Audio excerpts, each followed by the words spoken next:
Facebook Marketplace for the win. Let's go check out some tools. And for once, I don't need to drive 30 minutes. It's actually on my side of town, only 6 minutes away. Pretty darn good. And there it is. It's hot out today. It is very hot. It's like 100 degrees, which for New Mexico, that's not too common. But we got a full drink. And yeah, she was a nice lady. She's moving to Tennessee to be by her kids and was selling her son's tools. So there were some cool things that I saw in the pictures, some of those big wrenches, but we'll pick through and kind of see what we got. So it came in this nice little Black & Decker toolbox. Well, I'm guessing it was an old case maybe for like a circular saw or some sort of toolkit. Correct me below, but that's what it looks like. But obviously, they don't sell stuff in these sorts of cases anymore these days, especially from Black & Decker. And so, yeah, nice little case. It could obviously use a little dent repair, but we'll see past that for now and kind of take a look at what's inside. So, looks like some wrenches. We got the grease guns, some miscellaneous hand tools. Let's pull everything out and see what we got. Unsurprisingly, there's a few things that you already saw that you might expect. So, we got some funnels. Always nice to have those longer funnels, especially for like transmissions and some of those harder to reach access points. Grease gun from Alamite, spring primed. Probably, yeah.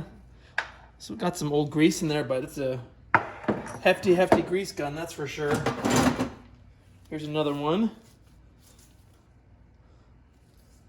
Petroleum Chemicals Company, model 7090 three-way lever gun. Another little one. Selfishly, these were the things that kind of also stood out to me. I love these little oiling cans. They're really nice for, doing fine, engine work and whatnot, where you're just trying to get a small area. Yeah, you can just raw dog it and pour the oil on there, but isn't it nice to contain your mess a little bit? Plews.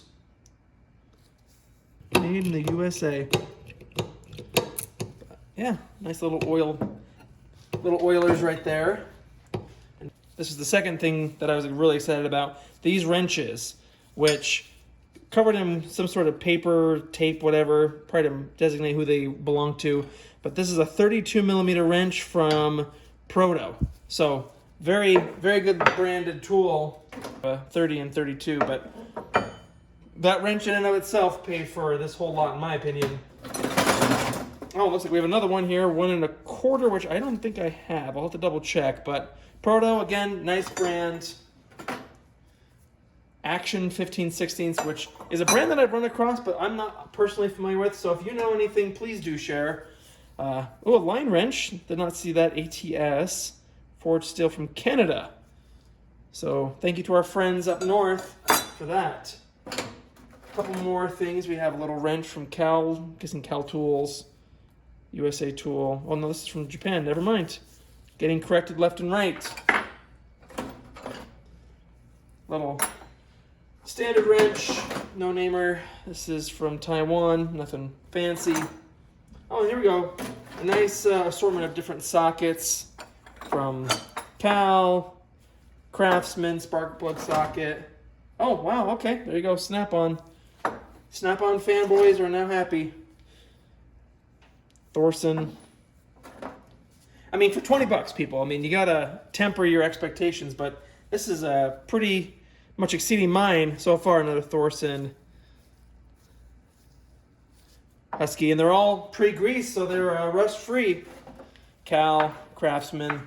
But that's the nice thing about living down here in the Southwest is rust is not really something we have to worry about. Whereas where I grew up, not the same story.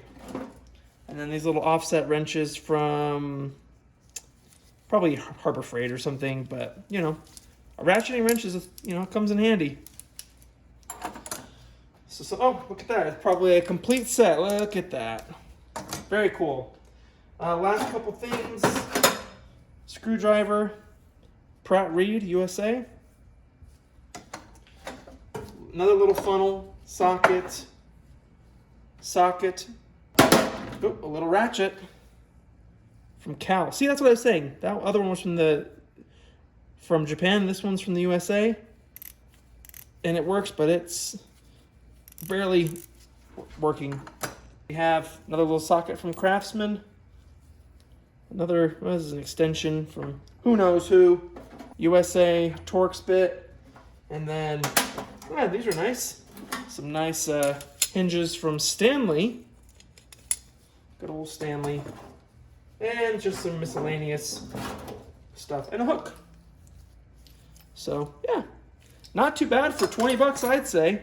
And here's what we're left in on the inside. So I think just a little cleanup, vacuuming, and a little dent repair, we might make this box a little bit more usable.